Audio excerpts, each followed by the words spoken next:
ஹே guys, welcome back. After long time வந்து சும்மா vlog பண்ண ஸ்டார்ட் பண்ணியிருக்கோம். ஏன்னா நடுவில் கொஞ்சம் ப்ராப்ளம் தான் ஸ்டார்ட் பண்ண முடியலாச்சு. Okay fine. இப்போ தான் வந்து ஒரு ரைடிங் ஸ்குவாட் கூட ஜாயின் பண்ணி ட்ராவல் வந்து ஸ்டார்ட் பண்ணியிருக்கோம். இப்போ வந்து வெடிக்கலை 2:30 3 o'clock வீட்டிலேருந்து கிளம்புனேன். மீட்டிங் பாயிண்ட் வர்றதுக்கே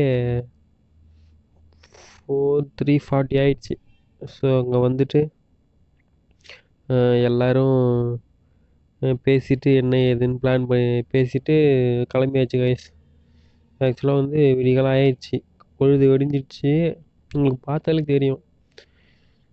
கிளைமேட் ஆல்சோ நைஸ். ஏன்னா இது வரைக்கும் வீட்டில் தூங்கிட்டு இருக்கும்போது கூட இவ்வளோ க்ளவுடியாக சூப்பராக இருந்ததில்லை. கூலான கிளைமேட்டு. வெயில் தான் அடிச்சிருக்கா இல்லை, ஆனால் இப்போ நல்லாயிருக்கு. அது எப்படின்னு தெரில, நம்ம ரைட் போகிறதால அப்படியா என்னன்னு தெரியல. நல்லா இருக்கு. ஆனால்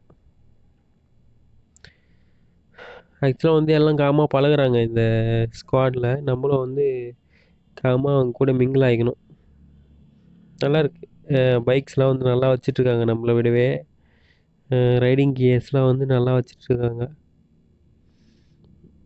அவங்க வந்து எல்லாம் வந்து ஒரு செட்டப்பாக இருக்காங்க. நம்மளும் வந்து அதில் கொஞ்சம் மிங்கிள் ஆகி நம்மளுடைய ரைடை வந்து ஃபுல்ஃபில் பண்ணிக்கணும். அதுதான் வந்து நம்ம கம்ஃபர்டபுளாக இருக்கும். அங்கே பாருங்கள், எல்லாம் லைனாக போயிட்டுருக்காங்க. உங்களுக்கு பார்த்தாலே தெரியும். நம்மளும் அவங்க கூட மேனேஜ் பண்ணி ஓட்டணும். பார்க்கலாம் எப்படி போகுது, எங்கே போகுதுன்னு சொல்லிட்டு. ஆக்சுவலாக வந்து எங்கே போயிட்டுருக்கோம் பார்த்தீங்கன்னா, செங்கல்பட்டு டோல் தாண்டி இப்போ தான் வந்துட்டுருக்கோம். செங்கல்பட்டு டோல்கேட் தாண்டி வந்துட்டுருக்கோம். மீட்டிங் பாயிண்ட் அங்கே தான் பக்கத்தில் இருந்தது. ஸோ அங்கேருந்து எல்லாம் வந்து கிளம்பி போயிட்டுருக்கோம். ஆக்சுவலாக டீ பிரேக் எங்கேன்னு தெரியல, போடுவாங்க. அப்போ ஏதாச்சும் பேச முடிஞ்சால் பேசுகிறேன். அது வரைக்கும் will be continue the right. சரி பார்க்கலாம்.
ஒரு வழியாக காலையில் டீ பிரேக்கை முடிச்சுட்டு கிளம்பியாச்சு. என்னன்னு பார்த்தீங்கன்னா, காலையில் ஒரு 2:30 3 o'clock எழுந்து வரோமா. எல்லாருமே வந்து எதுவுமே தண்ணி கூட குடிச்சிட்டு அப்படியே வர வேண்டியது. கொஞ்சம் ஃப்ரெஷ்னஸ்ஸே இல்லை. ஸோ அதனால் மார்னிங் ஒரு காஃபி குடித்தா மட்டும்தான் அந்த ஃப்ரெஷ்னஸ் வந்து ஃபுல்ஃபில் ஆகும். ஸோ அந்த ஃபுல்ஃபில்னஸை ஃபில் பண்ணிவிட்டு கிளம்பியாச்சு. ட்ரோன் வியூவில் பார்த்துருக்கேன், உங்களுக்கே தெரிஞ்சிருக்கும். டைம் பார்த்தீங்கன்னா அரௌண்ட் ஒரு 7:30 8 o'clock ஆக போகுது. பட் வந்து இந்த கிளைமேட் வந்து இன்னும் அப்படியே தான் இருக்குது. ஸோ ஒன்றும் சேஞ்ச் ஆகிற மாதிரி தெரியல. ஆக்சுவலாக ட்ராவல் பண்ணும்போது, பைக்கில் ட்ராவல் பண்ணும்போது இப்படியே கிளைமேட் இந்த மாதிரியாக இருந்தால் தான் ஓட்டுறதுக்கு கம்ஃபர்டபுளாக இருக்கும். இந்த கம்ஃபர்டபுள் எங்கே இருக்குது.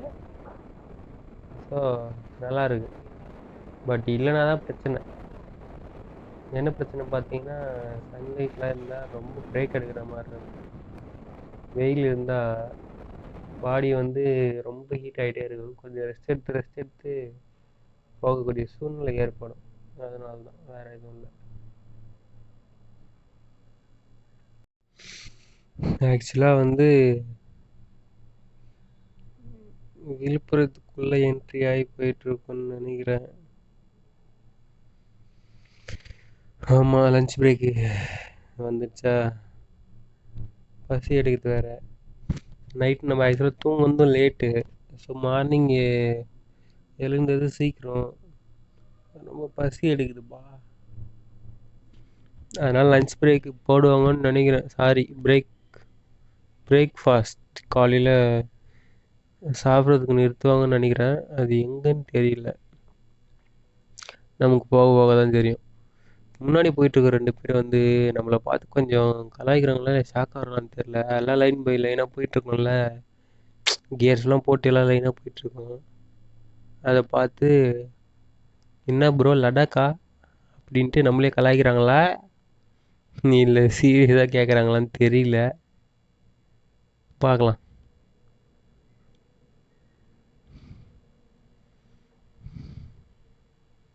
கொஞ்சம் டிராஃபிக்காக இருக்குங்க உள்ள. ஆக்சுவலாக உள்ள சிட்டிக்குள்ளே ஏரியாவுக்குள்ளே வந்தாலே டிராஃபிக்காக தான் இருக்கும். இங்கே கொஞ்சம் ரொம்ப இருக்குது, என்னன்ட்டு தெரியல. பேரிகார்டெலாம் வச்சுருக்காங்க வேறு.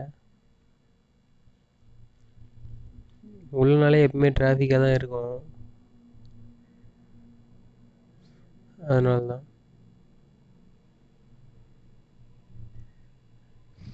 பார்க்கலாம் எவ்வளோ தூரம் எப்படி போகுதுன்னு சொல்லிட்டு பார்ப்போம். எல்லாத்தையும் தாண்டி தானே போய் ஆகணும். ஒரு ரைட்னா சும்மா ஈஸியாக போயிட முடியுமா? நம்ம முன்னாடி போயிட்டுருக்காங்க பாருங்கள் அப்படியே. ஏதாச்சும் ஆக்சிடெண்ட்டா இல்லை என்னன்னு தெரியலையே. ஏதோ ஒரு கார் நிறுத்தி வச்சுருக்கான். இந்த காருக்காரனுங்க தான் ஏதாச்சும் ஒன்று பண்ணிடுறானுங்க. ஒருவேளை அவனுங்க தான் ஏதாச்சும் பண்ணானுங்களோ தெரியல. ஆமாங்க, ஆக்சிடெண்ட்டுங்க. காருக்காரனுங்க கோளாறு பண்ணுகிறானுங்க.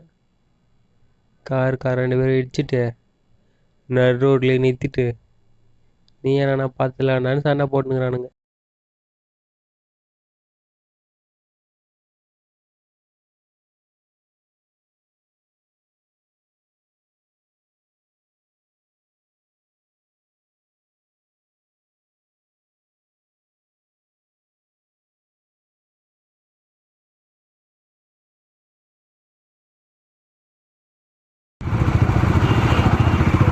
ஏதாய்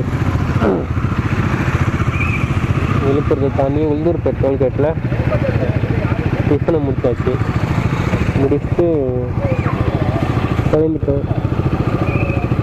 இதோட திண்டுக்கல் தான் சொல்லியிருக்காங்க, பார்ப்போம். நெக்ஸ்ட்டு ஷாப் எங்கே எதுக்கு போடுறாங்கன்னு தெரியல. டீயா இல்லை லஞ்சா?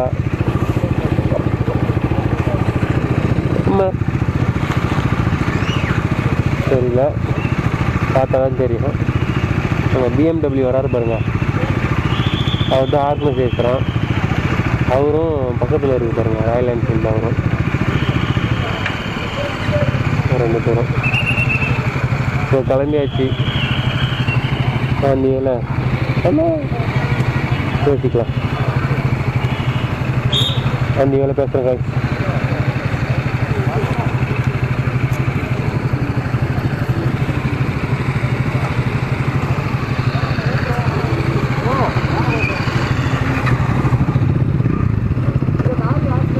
திரும்பவும் 100ல் மெயின்டைன் பண்ணலாம் சொல்லியிருக்காங்க ஸ்பீட். ஸோ 100ல் தான் இருக்கும் திண்டுக்கல் வரைக்கும். ஸோ அது வரைக்கும் மெயின்டைன் பண்ணிவிட்டு பார்த்துக்கலாம். பாருங்கள் அந்த லைன் பை லைனை வந்து வீடியோ எடுக்கலாம்னு நினச்சேன். கேப்சர் மாடிக்கிச்சு. It's good.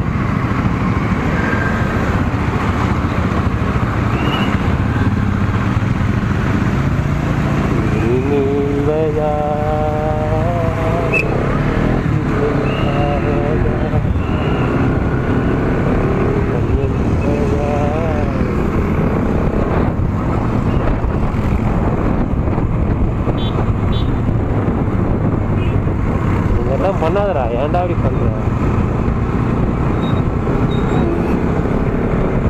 ஐயோ, டிராஃபிக் போலீஸ் வேற தலைவன் வந்து ஸ்டாண்டிங்கில் ஓட்டுறத வந்து பார்த்துட்டு ஏன்டா அப்படின்னு சொல்கிறாரு. பட் வந்து அவர் ஓட்டுறதுக்கான காரணம் வந்து இவ்வளோ தூரம் உட்காந்துட்டே வந்தோம், கம்ஃபர்ட் இருக்காது, சிஸ்டம் போட்டிருக்கோம். அது கம்ஃபர்ட் ஆகிறதுக்காக ஸ்டாண்டிங் பண்ணி ஃபிக்ஸ் பண்ணார். ஸோ அதை பார்த்துட்டு தப்பாக நினச்சிட்டாங்கன்னு நினைக்கிறேன். அதுக்கப்புறம் வந்து பைக்கர்ஸுக்கு இருக்கக்கூடிய ஒரு கஷ்டமான இருக்காங்க. இப்போ வந்து அதை வந்து எப்படி வச்சு அதை பண்ணுறோம் அப்படிங்கிறது அவங்களுக்கு தெரியாது. பட் அதை பார்க்கும்போது எப்படி பண்ணுறான் பாரு, இதனால தான் நிறைய விபத்து நடக்குது அப்படின்ற மாதிரி ஒரு கற்பனைக்கே போயிடுவாங்க. அதனாலே வந்து நிறைய பைக்கர்ஸ் வந்து பேட் நேம் கொடுத்துட்றாங்க. அவர் ஓட்டது கூட பரவாயில்லைங்க. லஞ்சு முடித்த உடனே எல்லாம் வண்டி கொஞ்சம் வேகமாக போகுது போல். ஒரு வேளை சாப்பிடாம தான் எல்லாம் கொஞ்சம் ஸ்லோவாக ஓட்டினாங்களான்னு தெரியல. ஆக்சுவலாக என்ன பேசினாங்கன்னா, நம்ம வந்து ஒரு 95ல் மெயின்டைன் பண்ணால் தான் நம்ம டைமுக்கு போய் சேர முடியும் அப்படின்ற மாதிரி பேசிக்கிட்டாங்க. ஸோ அதுக்கு லஞ்சுக்கு முன்னாடி வந்து ஸ்லோவாக தான் வந்தாங்க எல்லோரும். நம்ம நம்ம உங்களுக்கு தெரியும், நம்ம டீமில் பல்சர் ஒன்று வந்துருக்கு பார்த்தீங்களா, 150. நான் அதுவும் நம்ம கூட வர மாதிரி தான் எல்லோரும் மேனேஜ் பண்ணி ஓட்டுவாங்க. ஸோ அதனால் ஒன்றும் பிரச்சனை இல்லை. லஞ்ச் வரைக்குமே எல்லா வண்டியுமே ஸ்லோவாக தான் வந்தது. லஞ்ச் முடித்த உடனே 150 கூட வேகமாக போயிட்டார் அண்ணன். அவர் 90 மெயின்டைன் ஆகிறோன்னு நினைக்கிறேன். அப்போ தான் நீங்கள் வந்து டைமுக்கு போயிட்டு உங்கள் பிளேஸை ரீச் பண்ண முடியும். எல்லாத்துக்கும் கம்ஃபர்டபுளாக இருக்கும். நம்ம போயிட்டு எதுவும் அவசரமாக பண்ண முடியாத மாதிரி. அந்த மாதிரி இந்த ரோடை பார்த்தா கூட 90-60ல் ஓட்டலாம் அப்படின்னு தோணாது. ஏன்னா இப்போ நல்லா க்ளீனாக இருக்குது, நல்லா முறுக்கிட்டு போங்கடா அப்படின்ற மாதிரி இருக்குது. நம்ம 85ல் போயிட்டுருக்கோம் கொஞ்சம் கொஞ்சமாக. அவர் முன்னாடி போயிட்டுருக்கார், நம்ம தான் பின்னாடி வரோம். ஸோ அவர் கூட போனோம் நம்ம. அங்கே பாருங்கள், ஒரு ஆக்சிடெண்ட்டு. ஒரு லாரி சாலைக்கு பள்ளத்தில் கவுந்து இருக்குங்க. அட கடவுளே. ஆக்சுவலாக இன்றைக்கி வந்து இது 2வது ஆக்சிடெண்ட்டு. இதுக்கு முன்னாடி எங்கன்னு பார்த்தீங்கன்னா, செங்கல்பட்டு மருவத்தூருக்கு முன்னாடி, கரெக்டாக மருவத்தூருக்கு முன்னாடி ரைட் சைடு ஆப்போசிட்டில் சென்னையை நோக்கி வந்த பஸ் ஒன்று, ஐ மீன் ட்ராவல் பஸ், ஏற்றிட்டு போவாங்களே, லாங் அடிப்பாங்களே, சென்னை டு மதுரை, அந்த மாதிரி ஏசி பஸ்ஸு, ஸ்லீப்பர். கரெக்டாக நாங்கள் வர்றதுக்கு ஒரு 10 நிமிஷத்துக்கு முன்னாடி தாங்க பஸ் அப்படியே தலைகி கவுந்துருக்கு. ஆக்சுவலாக ஒரு பெல்ட்டி அடிச்சிருக்குமா என்னன்னு தெரியல, நான் அவ்வளோ சொல்லக்கூடாது. பட்டு சைடு பஸ் வந்து ஃபுல்லாகவே சாஞ்சிச்சு. எல்லாம் எவ்வளோ கஷ்டப்பட்டுருப்பாங்க, எல்லாம் தூக்கத்தில் இருந்திருப்பாங்க விடிய காலையில். அது எப்படி நடந்ததுன்னே தெரியல. அப்போ தான் வந்து ஃபயர் இன்ஜின்லாம் வந்து எல்லாம் வந்து கிளியர் பண்ணிட்டு இருந்தாங்க. இதோ வந்துட்டோம் இங்கே. இப்போ விழுப்புரம் தாண்டி உளுந்தூர்பேட்டை தாண்டி இங்கே ஒன்று. நைட்டில் ட்ரைவ் பண்ணதே ரொம்ப கஷ்டம்தான் போல். பார்த்து தான் கேர்ஃபுல்லாக பண்ணணும். எல்லோரும் கொஞ்சம் டிரைவர்ஸ்க்கு எல்லோரும் எக்ஸ்பெக்ட் பண்ணுங்கள், பார்த்துக்கோங்க. பார்த்து ட்ராவல் பண்ணுங்கள். பார்ப்போம். நெக்ஸ்ட்டு நேராக லஞ்ச் தான், எங்கேன்னு தெரியல. அது வரைக்கும் ட்ராவல் தான், போயிட்டே இருப்போம், போய்கிட்டே இருக்கலாம். எல்லோரும் போயிட்டாங்க, நானும் பிடிக்கணும் கொஞ்சம் ரைஸ்